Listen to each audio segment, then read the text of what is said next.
Welcome to the Blonde Highlights podcast.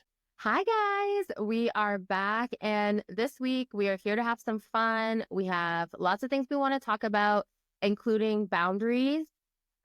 We have a lot to go over. So buckle up and let's have some fun. What's going on? Yeah, and before we get to boundaries, there's just a couple of things I got to talk about. I need to bring up a few things, and one of them is free Wendy Williams right now. Everyone's on the free Wendy movement, and I love Wendy Williams, and it's really sad to see what's happening to her. If you don't know, you should look it up, but she's basically being held in a conservatorship, and they're accused saying that she has dementia, but she has called into a few stations and is like clear and normal as day. So free Wendy. My God, maybe there will be that movement that there was for Britney, and they'll be forced to get her out of the conservatorship. Has she proven that she doesn't need it? I don't know a lot about that. Okay, well, basically, so it's been like over a year or so. It's been a while. There was a documentary that came out, and it seemed like maybe she was in the throes of substance abuse. But basically, her bank, Wells Fargo Bank, has held her in a conservatorship away from her family, and she's been locked in a nursing facility care place, and she was able to get out to go see her son's college graduation party, and she was just like running around like normal Wendy, talking to everybody, just like whatever, but she has no access to her money. She gets like $15 a week, and she's worth like hundreds of millions. Like, she's worth a ton of money, and the bank is holding her basically hostage. And she was able to get a phone, and she called TMZ and talked to Charlemagne and the guy from Harvey Levin from TMZ. And she was like, I do not have dementia. She was clear as day. She was like, they're holding me against my will. I hate this. This is a horrible situation. And she's like, I need everyone to fight to get me out of here. Cause she's like, you can hear me talk. Like, she was just sassy and normal Wendy. Like, it's really sad. That is really sad. Well, I remember you saying last year, like, where the hell is she? Yeah, but then this phone call happened a couple weeks ago, but now everyone's hopping onto the free Wendy movement. I even saw like there was a post, and Paris Hilton commented on it and said like free Wendy, like everyone's getting in the free Wendy. But I think there's so much happening in the world that like she's getting lost, and I got to free my girl. We got to free her. Yeah. Like, I don't know a lot about it, but I'm all for it. Let's do this. Yeah. I went to the Wendy Williams show in New York one year and watched the filming of the episode. I got chosen to do Ask Wendy, and they kept moving me around. Like, I was in the crowd shots, and like they kept moving me to be like center camera. Like, I'm a huge Wendy fan. And that was Wendy wanted you a part of her show. She did. I got to say hi to her, and it was just like the funnest experience of my life. And I wish I could have gone back before the show ended. That's sad. Yeah. Well, free Wendy. Did you watch the Grammys? I did. Okay, so I watched part of it, I saw, but the rest of it I just got off of TikTok. And let me just say, like, I love that it was just like all for the girls. It was all about the girls. And like, the one thing that I'm noticing about this generation of pop stars, which I think is really cool, is that they're not fully allowing the media to pin them against one another. I feel like it's really cool how supportive that they're expressing to be with one another, but then you can see them cheering each other on. Like, there's definitely a girlhood within the group of the A-list pop stars right now, and I'm loving it. Like, they are for the girls. I love it. I saw that too, and I love that. There was a moment, and it was like Miley was like winning an award or something, and she was on stage, and it was like they showed a clip of all the other like women and music in the audience. They were like, they look like proud mothers. They're like, we've seen her grow up. Honestly, it was really cool. Like, even just to see like Taylor Swift like dancing to all the songs, like the girls getting up for each other, like just like cheering for each other, even if they weren't winning. I think it was just really cool. Just there's like a genuine support. Whereas, you know, when we were growing up, it was always like a battle against all the pop girlies, and they were always against each other. So I'm loving this. Like, no, we're all here. We're all having a good time. They're mentioning different things about one another in their speeches. Like, it's really cool. Yeah. And one thing about the pop girls from our era is that what's crazy is that a lot of them knew each other since they were like small children, because of Mickey Mouse Club and through like Star Search and all the things. And they were like showbiz kids and grew up together. And that is kind of sad that there is a lot of like tension between them. Still to this day. Mm-hmm. Yeah. Like, it was like always like Britney versus Tina, you know, it was like the whole thing. Whereas like, I just think this is really cool. And I think like, remember when they did what is it? The Moulin Rouge song? What is it? Oh yeah, Moulin Rouge. Yeah. Yes. Voulez-vous coucher avec moi ce soir? That song. You know what I'm talking about? Yeah, I know. Yeah. Yeah. With like Pink and Maya and all those. Yeah. All of them. We need to have like a moment like that with all of the girlies, like Chapel, Sabrina, Charlie, like Billy. Like, let's get them all in like a cool song and dance like that together and like a big collaboration. Yeah, you know that they've tried to repeat that. They did. There was a song that was like with Jessie J, Ariana Grande, and somebody else. I'm blanking on it. And that was what was that called? It was a huge success. I saw a video on this yesterday, and so they were talking about there was that song, and then there was the song that was like "Don't Call Me an Angel," and it had Miley. No, that was the one "Don't Call Me Angel." That was big. And then there was another one that was like Miley, Lana Del Rey, and Ariana Grande, and it wasn't as big success. I'm mixing up the names in this, but it wasn't a huge success, but it was good. But then there's one that just came out this week. And it has Lisa, that's from one of the K-pop groups. And God, I'm blanking on who else. But it was 3 bigger pop stars that I really don't know that well. And they have a new song that just came out this week. And a lot of people were saying like, oh, this is going to be the song of our generation. That's like the group of the girls. But I don't know, because it's like, it's not the girls that we know. It's not. And I think that the girls that were at the Grammys, they're bringing such a power energy that it's like, let's get this. Let's have a moment. Exactly. This. Oh my gosh. I just thought it was so much fun, but I hated what they did to Billie. I hated that they kept putting the camera on her every time that she lost, and then like finally showed her final loss with tears in her eyes. I was like, can we just like look away from her, please? Yes, exactly. Like, not put the camera on her in her like terrible moment. I just thought that was bullshit. Exactly. Okay, so the song, Alex just told me, the song has Doja Cat, Lisa, and who else was it? Ray. We love Ray. Oh, Ray's the girl with like the bob that can sing her ass off. Yes. Oh my God. Okay, I haven't heard it. I need to listen to it. Yes. I was like, it? yeah, so I was trying to Google it, but it is good. Yeah. So that's supposed to be like that song like that. But I'm with you. I want to see Sabrina. I want to see our girls at Chapel and what's her name? Billie Eilish. Yes. I was never a Billie Eilish fan. And honestly, I feel like ever since she did that song Guess with Charlie, I have been like in love with Billie Eilish. I think she is like the most beautiful woman too. Like, I think I have like an actual girl crush on her. Like, seriously, I see her and I'm like, I would. I remember that when that song came out, Guess, you were like, I may be having a lesbian era right now. Like, she's in her lesbian era for sure. She's like, I'm proud of it. Like, I would do it. I would cross the line for Billie Eilish. She's like, I'm about to flick my G-string up on stage. Yes, I would. Oh my God. I would be the biggest fangirl at her concert. I'd be like, take me, Billie. I was surprised when Charlie performed she performed that song, Guess. Like, she did a whole montage of a bunch of songs from Brat, and she did that. And Billie was just in the audience. I'm like, why didn't Billie get up there and like sing her part of it real quick? Billie was that song, but whatever. Yeah, I did hear though. Okay, so basically, like, Cowboy Carter won Album of the Year, and there's controversy about that, and people have a lot to say. But people were saying like it was Billie Eilish should have got that or whatever. But the Recording Academy actually said that of the votes for Album of the Year, it was Cowboy Carter, and then it was Brat. So Brat came second place for Album of the Year. My God. Yeah. Amazing. But it was tough competition. I mean, there was so much talent.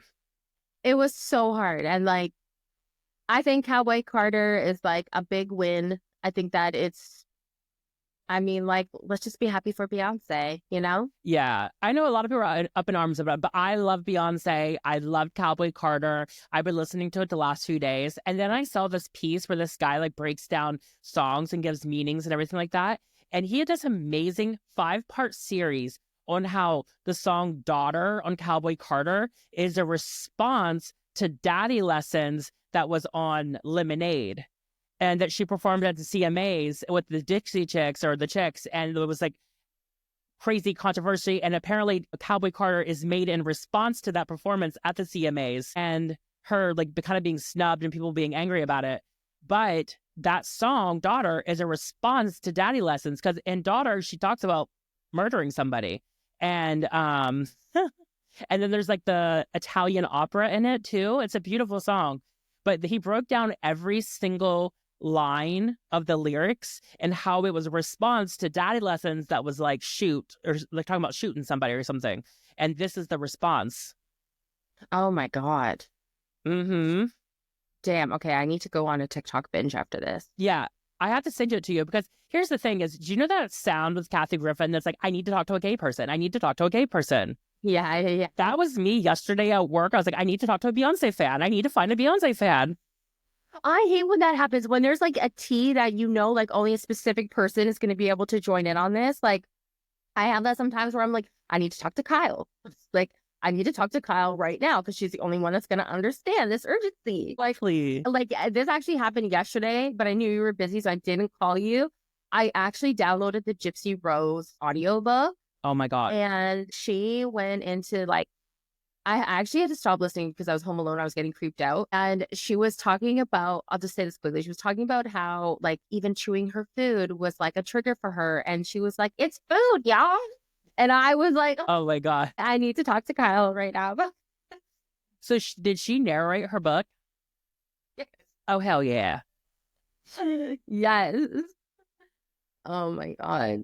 You do her voice so freaking well. It's insane. Oh, I know that. I know. It's my hidden talent. Yeah. You are a good Gypsy impersonator. But okay, I did send you this though, that I was obsessed. I just felt like while we're in just like a flaming pile of garbage right now on earth, a present came to us from God. And that was the American woman in Pakistan. Obsessed. And if you don't know, you need to look up American woman in Pakistan. That will give you in there with you to say that. But basically, she is this New Yorker woman that I guess is Muslim, but maybe not. I don't know for sure. But she met this guy and I only say she's Muslim because it makes sense in the story, but she met this guy online. She catfished him, apparently with a Nicki Minaj filter. And I am disturbed that she's actually younger than I am. So she married him online, technically in Utah.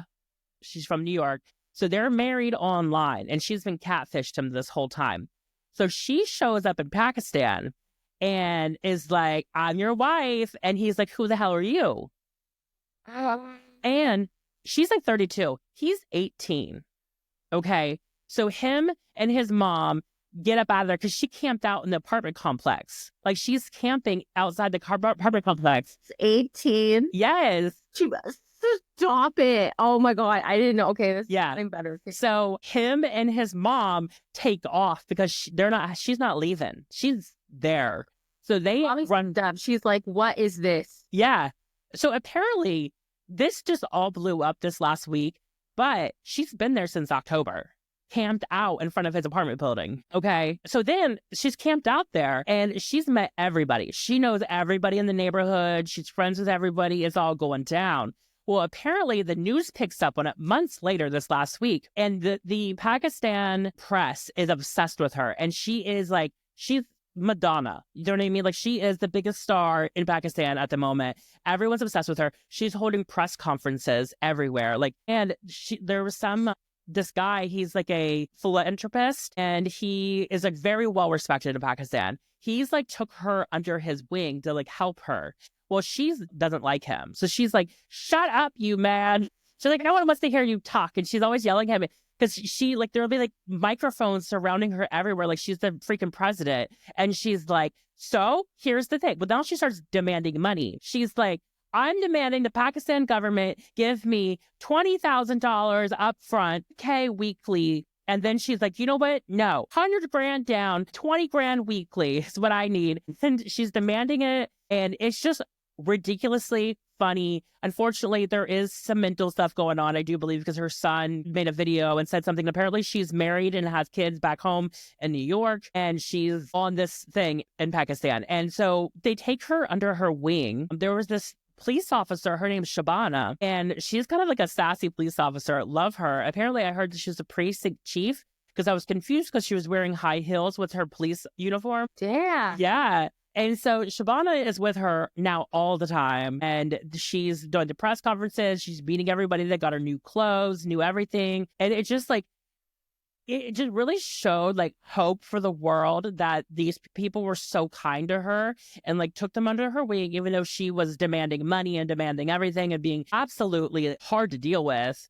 They took care of her and they helped her. I guess she flew back to New York this week. Show's over. She gets, at the end of the day, like if it is a mental illness, we hope that she gets the help that she needs. But also, I've seen some of those press conferences and like her confidence level was unmatched. Yeah. Just like whatever I say, it goes. Oh, yeah, exactly. And she's just like, she's letting everybody have it. She ain't taking no shit from nobody.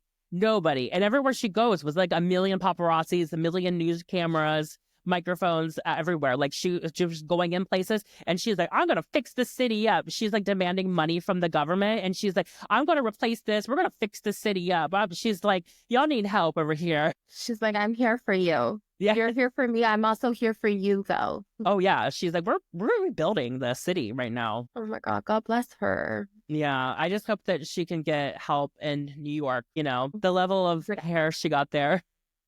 My one question, though, in all of this, when you start speaking about it, is like, you can get married online? That's what I said.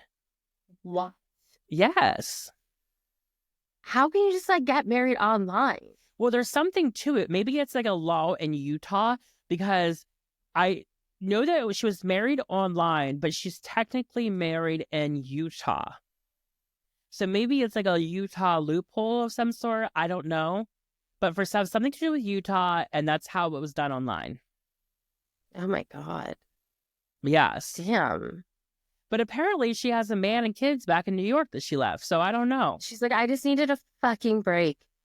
Give me an 18-year-old, just like take me away for a bit, give me attention, pamper me, give me money. Like I'm tired, I'm burnt out. Like I just needed a fucking break. Like, where are we going?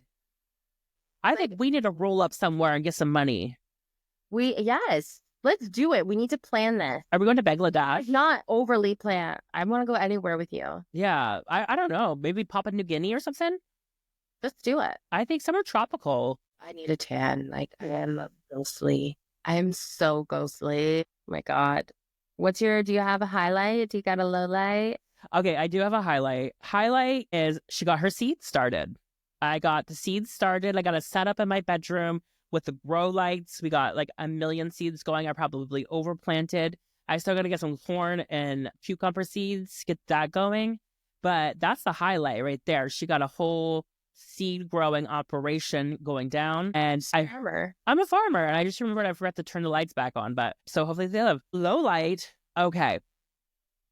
We're going to get into politics a little bit right here with the low light, but it's not serious. Okay. But it is, because it's like, big girls, this is an attack on us. Okay. Why did they ban packages from China through USPS? How am I supposed to get how am I supposed to get my big girl clothes? You know what I mean? Because here's the thing. I want to buy American. I want to buy local.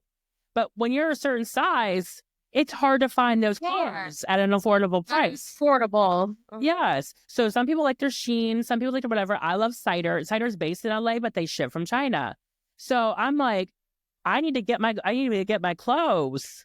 So all like the fast fashion places are what? Well, okay, here's the thing. So there is, I guess, so it's USPS. So they can ship with DHL, I think, and UPS. Okay. But I looked at like cider and they ship sometimes to USPS. So I'm like, I don't know. Obviously, they're going to figure it out. They're going to find a loophole around it. I don't know if it's going to cost more money in shipping or what's going to happen. But I was like, that's an attack on us.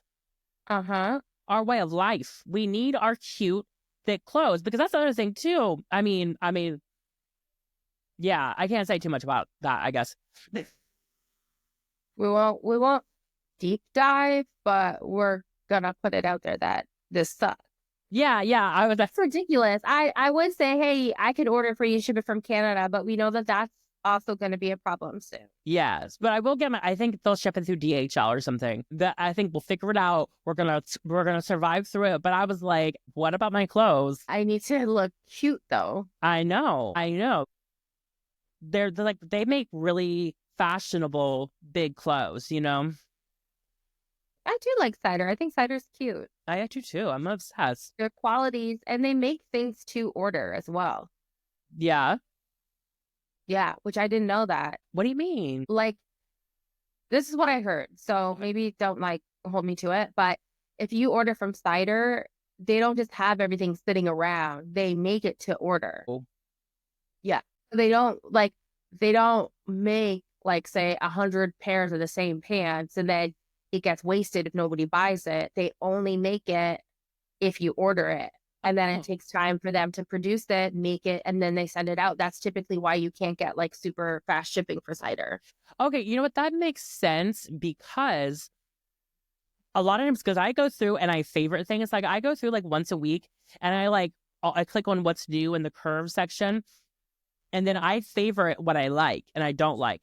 And then I have a whole like shop list of stuff that I've liked. And when I scroll through there, some of the stuff that I liked like a long time ago is still available. And I'm like, that's weird, because most places after a month or so, it's like discontinued or they're no longer in stock or whatever, sold out. So that would make sense. Yeah. Which I think is like a more sustainable way of doing it. I think it's great. I mean, look, like people say that like we're hurting the environment by ordering fast fashion and this and that and that. I think that if you're shopping in a sustainable way, which means like not over shopping, not everybody can afford like top dollar clothes. Like I don't think there's anything wrong with buying things from somewhere like Shein or Fashion Nova or places like this, but just be mindful of how much you're consuming. Do you know what I mean? At the end of the day, like you have to shop within your budget. That's just how I feel.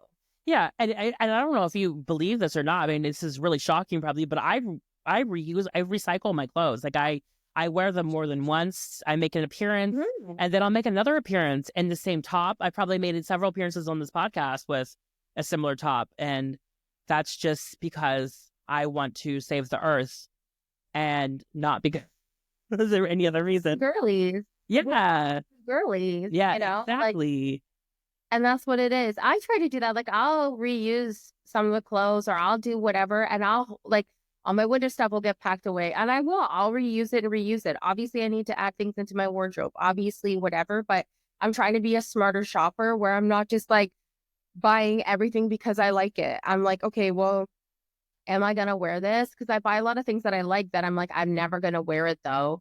I've gone into the mentality of shopping being like, I like this for you because like I love it for you, but I'm not going to wear it, you know? Yeah, exactly.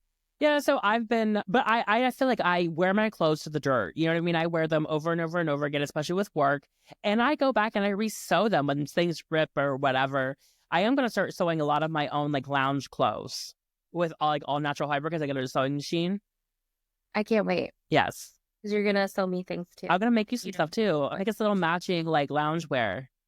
Yes. Oh my God, we're going to be so cute. Yes. What's your highlight?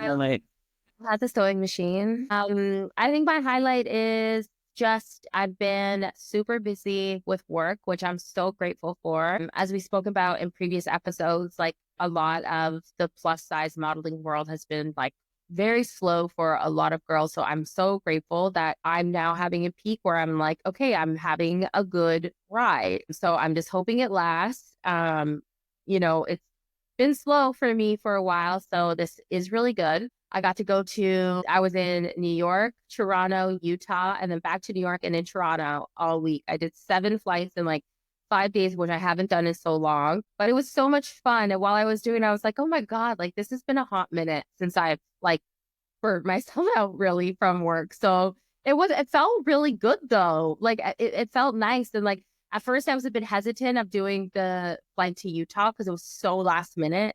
And Michael was like, and it's a long flight from Toronto. And he's like, just go on the flight and just watch TV. Like, you're not going to be, like you get a break. And I was like, yeah, what am I talking about? So, yeah, it was really cool. I got a nice long break. Yeah, it was so much fun. I think my low light is because of that, I had to cancel an appointment at my dentist and they got so mad at me. Oh my God. I had trouble with my dentist. I know. And they're like, you need to give a full 48 hours. And I was like, I gave like 35, but I was like, I messaged you like as soon as I found out, like, I'm so sorry. But my dentist is very upset with me. And now I'm on the no schedule list. So that means that I'm no longer allowed to schedule my dentist appointments. I have to call in and see if there's time for me available. Like the day of? Oh my God. Yeah. So if I have like a free day, I have to be like, oh, am I going to do this, this, and this? Or am I going to choose to go to the dentist? Oh my God. And they were like, you need to be on top of it. And I'm like, I'm trying to be on top of it. I can't help that I had to work. Like, got reprimanded. Yeah. And, interesting that we're going to move into this because they set a boundary and you crossed their boundary. I did. Because I was going to talk about work boundaries in which I have to set boundaries with clients. And I'm like, but I have only done that to like what they did to you. I've only done that to one person. Well, it's also like, it's not like I didn't message at all. Yeah. And it's not like I even messaged the day before my appointment. Exactly. I messaged 2 nights before my appointment. Like as soon as, okay, so we confirmed the job, but then my agent was like, hold up, like, let's make sure we can find a flight. As soon as my flight was booked, I messaged my dentist. Yeah. I tried to do the responsible thing, but I understand. Sometimes you are the boundary. Sometimes people have to make boundaries about you. Yes. But that is a little like, I get it, but it also it's like, it's a lot, You don't always know. Yeah, so now I'm not allowed to make dentist appointments. Oh, God. Well, that's actually kind of better. You can just like call up and be like, you got any cancels today? Oh, looks like I can't come. Whoopsies. So getting into boundaries, like I just like didn't want to make it like boundaries are boundaries and respect my boundaries, which is, that's what we're saying. But also like, what is a boundary? And I think was a good place to start because I think boundaries is one of those keywords that get used a lot, like gaslighting or one of these other things. And it's like safe space or whatever. And it's like, I think that like, let's dive into like, what does that mean? Other than just say the word is a key word, And one of the things I was looking up some different definitions. And one that I really liked was boundaries are interpersonal limits shaped by personality, culture, and context. Does that make sense?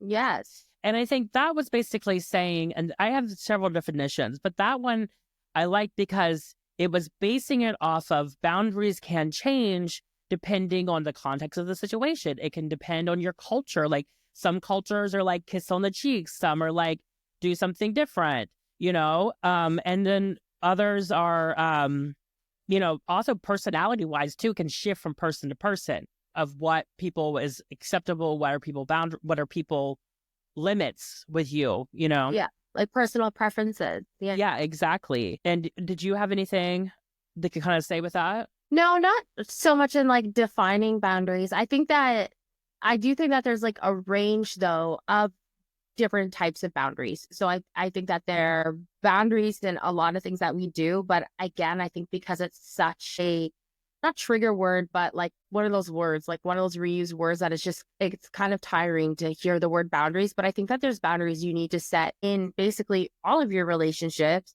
And I think that it's important, there's sexual boundaries, there's financial boundaries, there's personal, there's friendship boundaries, there's work boundaries, marital, there's boundaries that you need to set with your own kids, which I don't think people really realize how important that is. But there's boundaries in like everything that we do. So I think that it's important to really understand that it's okay to set them. So I think it's good that we dive into like the different types of boundaries, because there's things that like, even just learning this, it was like, oh, like reading about it more, I was like, oh yeah, there are boundaries that I need to set here, here, and here, like little reminders. And I think that it comes down to your own personal preference, but also self-reflecting and realizing like, how do things make you react? Like, is this bringing out a positive or a negative side of me? You know what I mean? And I think like recognizing that in all the different categories is important. Exactly. And I think we all have, whether you had defined it or not, we all have boundaries with people. We've all had boundaries set with us. And whether you define it that way or not, that's what it is. It is such a way of life. And I think to understand that can help you help your mental health, your, physical health, it's what protects you. It affects your overall happiness. So what are the types of boundaries we should go over? Okay, so I was trying to get like a good list, because I think we wrote down like a lot of ones that we really thought were smartest, but this is kind of set by some different resources that I found on the internet. And one of them, the like physical boundaries. So like privacy of personal space, preference of like physical touch, emotional boundaries, which is like respect for the other person's emotions and feelings, intellectual thoughts, intellectual beliefs, and ideas being respected by the other person. Time, this is a big one. Miss skipping out on the dentist. This is a big one for me because of my job. And then this is something that I really have to set a boundary with, because it can affect my income. And that's timeliness, and respecting other people's personal availability to spend time with you. And that's a big one too. Like I get really caught up on like time stuff, because it's like I got a lot of things to do in a day. I can't spend half my day waiting on you. There's like material ones, boundaries, which is like respecting someone's personal property. Don't come over and like rip up someone's couch or something. Spiritual, which is like respecting someone's personal beliefs and spiritual journeys, by respecting someone's religion, that kind of stuff. And then sexual boundaries, which is, I think pretty obvious. And that's the comfort with sexual touch and consent from one person to another. I think I have recognized the areas that I've had to set boundaries for.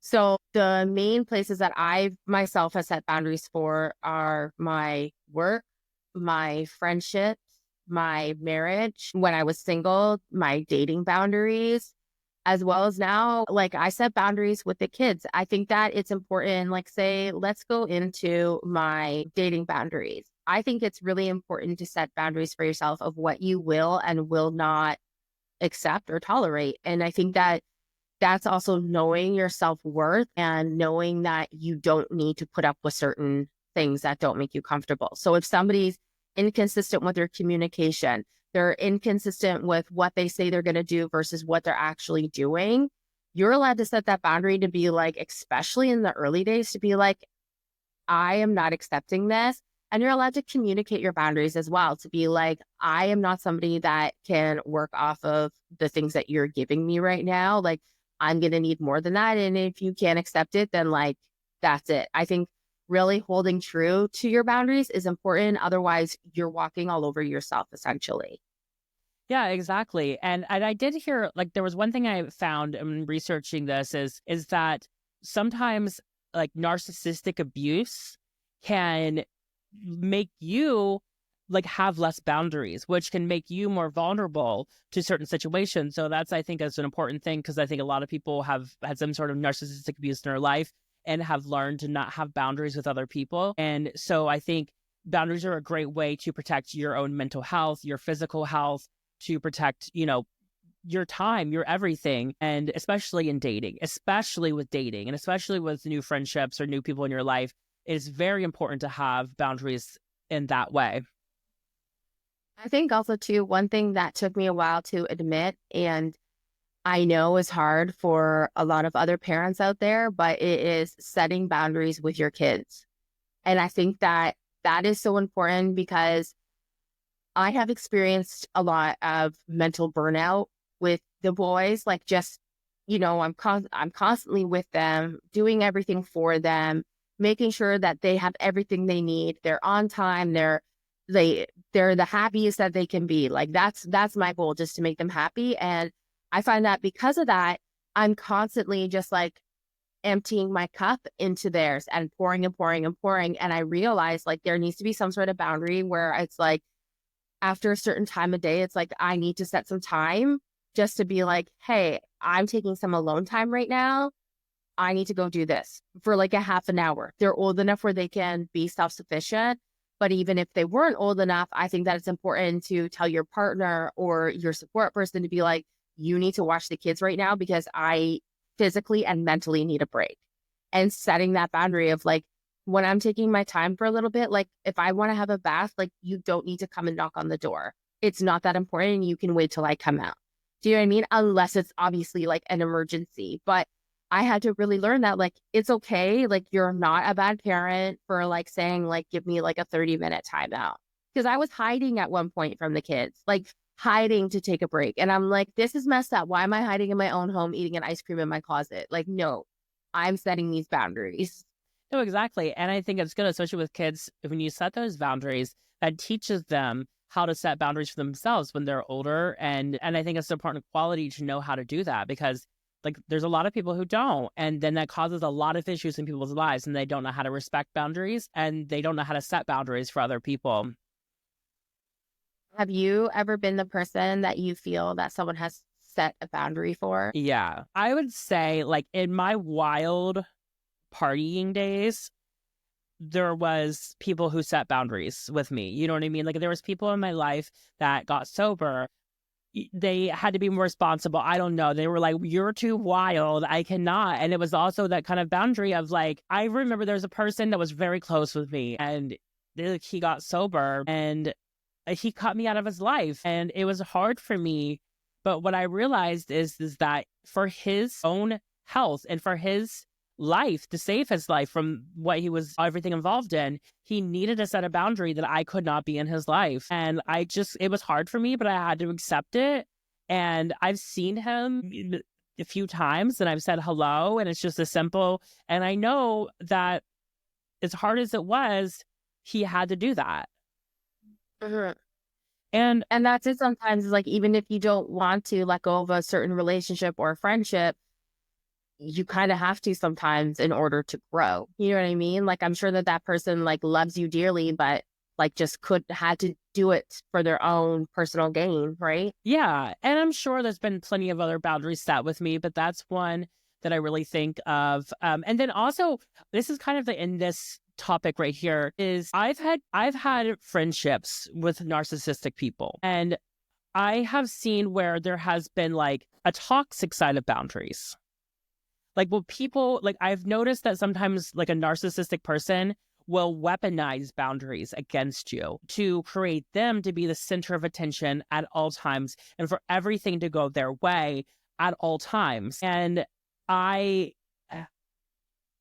do you mean? Like what? Essentially, like I've seen people that have a lot of narcissistic traits being like, it's always them going to pick the place, them going to pick the time, them going to pick everything. Like you have no say in your own destiny and what you are doing because that's their boundary. And they have found that when they use that word boundary, that's a limit that people can't cross. So they've learned how to weaponize that against friends and to be like, yes, they use it as like a loophole. And it really sucks because it's like, you know, you have to follow people's boundaries. But then also at a point, it's like, these are not just boundaries. This is you creating a situation for you to always be the center of attention and for everything to go 100% your way and to make zero compromise in any situation. Yeah. It's boundary abuse. It's boundary abuse. It's boundary abuse. Yeah. I think it's important, like, when you're in a situation like that, it's like, how do you respect somebody's boundaries? But if their boundaries are like something like that, where, they're boundary abusing or whatever, or you're just like, these boundaries stuck, or this isn't going to work for me. Like, how do you navigate a relationship like that? Whether it's work, friends, or anything, like, now it's like relating back to my dentist, like, how am I going to navigate my life now without being able to make a dentist appointment because my dentist set a boundary? It's like, you kind of have to decide at that point whether that person's boundary can like work in your life or not. And sometimes I think that that's a challenge. Yeah, that is a challenge. And that's a part of it too. It's like, if I feel that if that's their boundary and they're going to stick with it, and I just can't accept that, I guess like the friendship just can't really work, or you're going to have to set your own boundaries with them to be like, I can't go along with this all the time, And so I guess that there's a trickier side to it when it comes to that. And I just thought I thought of that, and I was thinking, and I wish I can't say the exact details, but I'm hoping I'm getting that across in a way that it can be weaponized against you, and to not think you're crazy, because sometimes that can be. And it's like, do you want to be friends with that person? And if so, you need to set a boundary with them of, I've learned to accept this for these reasons, and I have to keep an arm's length distance because I can't be hurt by this situation. For sure. And I think that one thing that you really need to do, what you need to do is really reflect on, like, when do you know it's time to set a boundary? And I think that the biggest time is when it's judging by the way that you feel around someone. Because if you're around someone and you're constantly, like how you said, feel like they're weaponizing the power that they have over you by abusing their boundaries or whatever. But if you are in a position where it's like you are constantly just feeling unhappy, unheard, you're anxious around somebody, it doesn't mean that you have to cut them out. I mean, like, this could be a family member, this could be your own mother. And it's like, you don't need to totally cut them out. You don't need to never speak to them or never see them. You just need to realize that, like, there is something that is hurting you or triggering you or like making you super anxious. And if you're feeling that in any of your relationships, whether it's work, family, whatever, that's when you need to stop and assess and be like, why is this affecting me? Isn't this only person? Like, you kind of need to go through the who, what, when, where, why, and how type situation. And then really consider, like, what are my boundaries here? Like, maybe someone that you see 7 days a week who is like constantly making you anxious or whatever, maybe that's someone that you have to cut back to like 4 times a week, or you need to, not see the certain friend as much, or whatever it may be. Exactly. Have anyone set boundaries with you? I think so. I think that there's been like 1 or 2 friends that I think have maybe outgrown me, which is fine. I feel like their boundaries are very much like they want to see me, but maybe in small doses.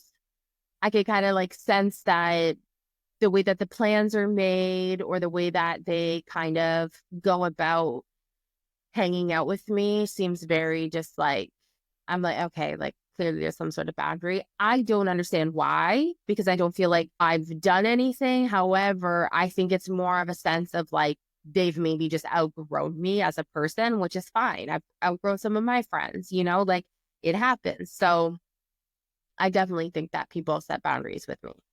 Yeah. And I was just thinking too, I think when I was going through a lot of my health problems, like, there was a while where I was just very depressed and I was very negative. And I think people definitely set boundaries with me of like, I can't be listening to your negativity all the time.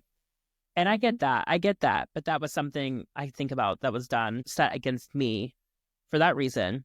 And that could be a thing too. Be self-aware of how you make other people feel, because they may set a boundary of, how close you can be to them. One thing I did want to say too is, if you're like unclear of like, how do I set a boundary with somebody? Because I think some people don't know, and I think I had found this 3-step guide on setting a boundary with somebody, because it's kind of hard to describe how to do it, but I thought this was a really good way of saying it. And they were like, step 1, be as clear and straightforward as possible. Like, do not raise your voice. Don't like make it a fight, but just be like clear, straightforward. Like, this is the situation right here. And then state your need or request directly in terms of what you'd like, rather than what you don't want or like. So don't be like, don't do this to me. Don't do this to me. It's like, I would like it if you treated me this way, or I would like it if this happened. Yeah. And step 3 is accept any discomfort or that arises as a result, whether it's guilt, shame, or remorse. Know that there may be a reaction. Know that someone may be a little upset, But also don't feel shame about that, because you do have to protect yourself, and you do have to, it's a healthy thing to have set these boundaries. I think you can also set silent boundaries. That's mostly how I set my boundaries. I don't tell anyone that I'm setting a boundary around them, except for like the but or Michael. But like if I'm setting a boundary with a friend, I don't speak it, because it's not necessarily anything that that person could be doing wrong. It's just maybe it's just not like aligning with where I am right now, and I just naturally act out my own boundaries. Yeah, I Do you see know what I that. mean? Yeah, It's like I can't see this person. I can't party with this person anymore. This person, whatever. It's like I will naturally just start maybe coming around them less or doing whatever, and I just set my own boundaries that way without expressing it. exactly. And I think that's a great point of it too, is that a lot of boundaries are set silently, and use the clues, the context clues to pick up on that. But also, if this is someone that needs to stay in your life, this is someone, like, sometimes you do need to address it straight on like that, to be like, this isn't going to work. And that's the thing too, we were kind of wanted to bring up about how to deal with people who have no boundaries. And that's something that I was saying to that was, one, if you have to, may have to say, like, directly, like, don't be like, you don't have no boundaries, girl, but like, be like, I'm sorry, I have to set this like kind of boundary, or I need you to not do this to me, because there is a lot of people who do not know about boundaries. And I've witnessed a lot of it, people that just, the concept was gone on them, and it can be overwhelming. And I think sometimes I've had to, build the wall around myself, and be like, this is a limit that I'm not letting you cross. And it's a complicated situation when you have that, but you have to, and unfortunately, I feel like when you're around someone who doesn't have any boundaries, you are on guard, because you don't know what's coming next. Exactly. And especially like when people, the worst part is that like if you express a boundary to someone and they continuously keep doing it, and if it's something that you're like, look, when you treat me this way or when you do this, and they keep doing it, that is a lack of respect. It's a judgment, or it's like a character flaw of their own. Like clearly they're not respecting you. And that's when you kind of just need to be like, okay, I've had enough. And you don't need to accept people. You don't need to accept people's habits. You don't need to accept their actions. You don't need to accept their words. Like you can eliminate, and that's fine. Like if you have set a clear boundary and they're abusing it or just ignoring it, like it's okay to be like, fuck this, I'm done. Yeah, exactly. And I think another point too, I want to bring up to that, is that sometimes you can outgrow boundaries. And, maybe the friendship boundaries that I had with me and Kris, like we've become so close over the years. I usually at my house so many times that I think we've broken down a lot of barriers, and have, there's less boundaries there, because we would trust each other more, respect each other more. There's a lot to that. And I wanted to say too that, like, for me, something that was a boundary with me that's really hard, that I've worked on, and I think I really struggled with hugging, or like, especially there's some people too, like they do the double cheek kiss. I had butted someone's grandma the last time I tried to do the double cheek kiss. I can't do it. Like it freaks me out. I'm like, this is not my face, But that's a cultural thing where that is very normal and very acceptable. But that for my culture, that's a little hard for me to handle it. But the hugging, I don't know why I have such an aversion to people hugging me. But then over time, I have lessened that boundary, because maybe the cultural that I live in now is different than what was before, and now I'm like, give me a hug, I don't care, but that was something that's really hard for me. Another one that's really hard for me is the I love you. I don't know why, but that was like a weird thing for me. And I had set that boundary of like, I don't say that, I remember I disrespected your boundary, because like when Kyle and I first started being friends, I would say, I love you. And literally you were like, I don't say that. But guess who says it now? I did. I know. Down Kyle. But that was something like I wanted to get rid of that boundary. Do you know what I mean? Like that was my choice. But that is something I still work on. That is still, because it's my choice to like let go of that a little bit. I don't know why, but it was like such a thing to me because I don't know. I don't want to say maybe I did. It's just not something that was ever said. And in my head, it was like such a big thing to say, I love you. And I'm like, everyone's just like throwing that around. And now it's like random people that I see, like, I don't know, they're like, I love you. I love you too. Love you. But that was a boundary that I had set for a long time and that I chose to like lighten up on. But the key word is I chose to lighten up. You chose. Yes. Exactly. And I didn't break you down. Yeah. Is there like any boundaries that you've outgrown? I'm trying to think, to be honest. Like, I feel like I don't know. I feel like not so much that I've outgrown, but I think I keep adding things to my roster.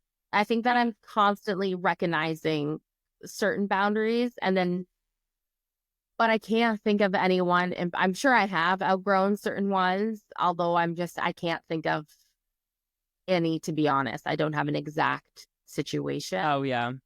But what are some of the boundaries that you set with people? I'm kind of like, I'm kind of someone that it depends on each person, to be honest.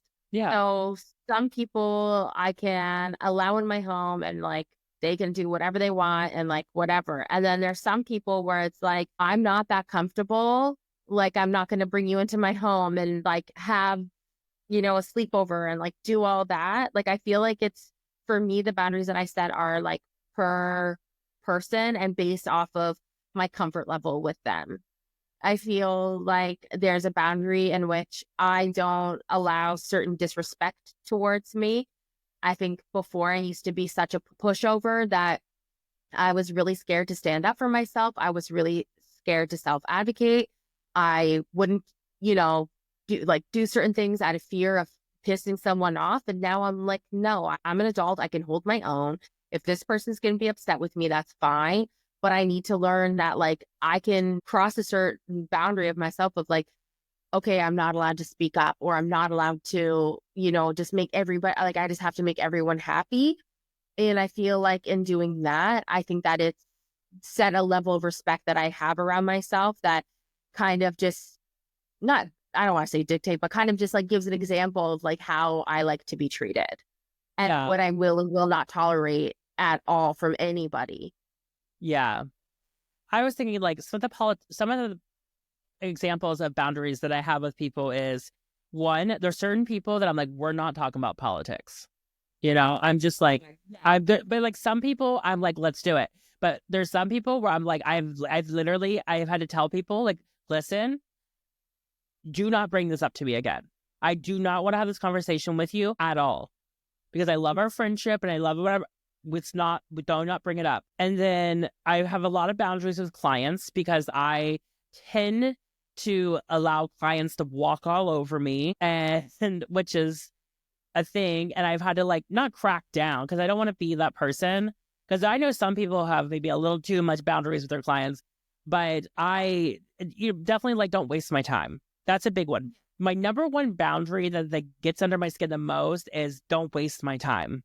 And that's a big one. Another thing is like I've had issues with people that like will always jump to pay for stuff, or like dinner or drinks, whatever. And then they use that against you. My God, yes. Yeah. And it's like, well, I would have paid for stuff. Like, but then they're like, but I paid for this for you and I paid for that for you. I'm like, I know, but you wouldn't let me. Like, I don't do something nice if you're going to use it as collateral against me. So that's about, there's certain boundaries I have. There's a few people in my life where I'm like, no, you're not paying for a thing. Like, we're not doing this. Like you buy a drink, I buy a drink because there's a tally being happening and the tally is going to be used against me. Having a roommate. There's me and my roommate have a lot of boundaries. We lived together for almost 8 years or so. And that's because we respect each other's boundaries and we have set them with each other. And I think that that's why we are, have such a great relationship and have lived together so long. I agree with that though. Cause I think like when you live with someone, like even though Michael's my husband, he is also like my forever living partner. So like, I think especially when you live with someone, setting those boundaries where it's like, these are the things that like I cannot live with. And these are the things that like, especially with the boys and Michael, and they're all boys and whatever, it's like, these are my boundaries and like you cannot cross them. And you have to have these uncomfortable conversations sometimes. Sometimes they're uncomfortable and sometimes it's a little bit of, calling one another out a little bit, but not in a way that's malicious. It's just like what you're doing is upsetting me. Like I cannot do this and that's cool if I can't do this, but like we need to talk about it. Exactly. And another example, I was thinking there was a person in my life that we became depression buddies, and we were just being negative and depressed together and hating the world and hating everything. And then eventually I'm just like, I can't do this. Like I need to get out of this kind of situation. And I try to set a boundary of like, we just can't be negative nonstop, and that couldn't be reached. And unfortunately the friendship had to end because I was like, I can't be hanging out every evening and just being negative, never depressed, hate the world, hate this, hate whatever, because it was bringing me down. Like other friends of mine were like, something's going on. Like you're really negative and it was because of this. And I had to move on. But my biggest thing is, and this is like something that's probably annoying to other people, is when I wake up in the morning, like I plan my day. Like I'm gonna do this, I'm gonna do that. And I procrastinate sometimes, I push things back. And so when people start springing things on me midday, I'm like, this wasn't in the daily itinerary. Like I've procrastinated something else all day long and I need to get it done. So I need to I can't do that. Like that drives me crazy. That's a dead hint towards me. Kidding. No, it's not. Yeah, I know. I'm kidding. Imagine I just spent the whole time like being like, there's the things about each other. Yeah. But I'm talking about you. This whole time we're just calling each other out on our shit. Like, yeah, we need to set some boundaries. Like, this is how Kyle and I set our boundaries. We do a whole episode speaking about what we want and need, just in general. But it really is targeted towards one another. We just made an entire episode like being passive aggressive against each other. Seriously. You know what, though? I think that you and I kind of know each other's boundaries. And like, I think that you and I can sense when, listen, anytime there was any type of like administrative work that needs to be done for this podcast, whether it's a new design on Canva, whether it is writing up questions for a guest, anytime that a computer is involved and we need to be typing, designing anything, there is tension. There is a lot of tension because we have different ways of doing things and someone likes to have like all the control over everything.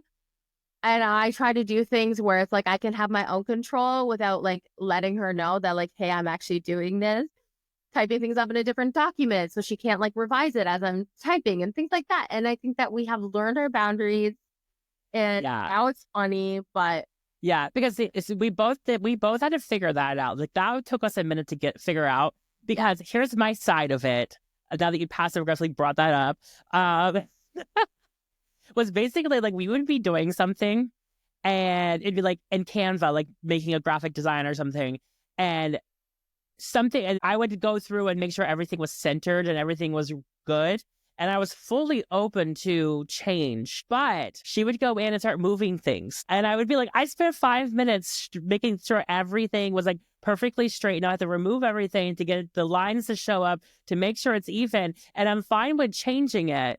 Don't come in and just start messing it up all of a sudden. Like I would like do something and it'd be perfectly laid out. I was like on the street and then all of a sudden it'd be like, move. And I'd be like, all that time I spent like just down the drain, And it was just like, so now what we'll do is there'll be something and then I'll be like, duplicate that. And then do all your stuff to the duplicate in case there's a reason that we need to save some of this so that we have 2 copies so that we can do that.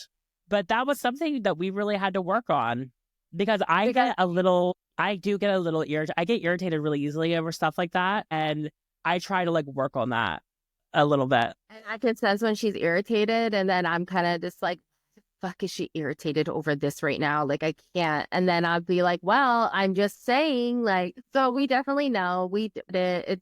It's fun to laugh out when it's over. But yes, we definitely had to work through some boundaries together. Yes. But I think that's it for us this week. What do you think? Do you have anything you want to on and the whole boundaries? No, I think we broke down the boundaries. I think, we did our service to America and beyond the world of teaching about boundaries. And I think that's, it's been a long episode.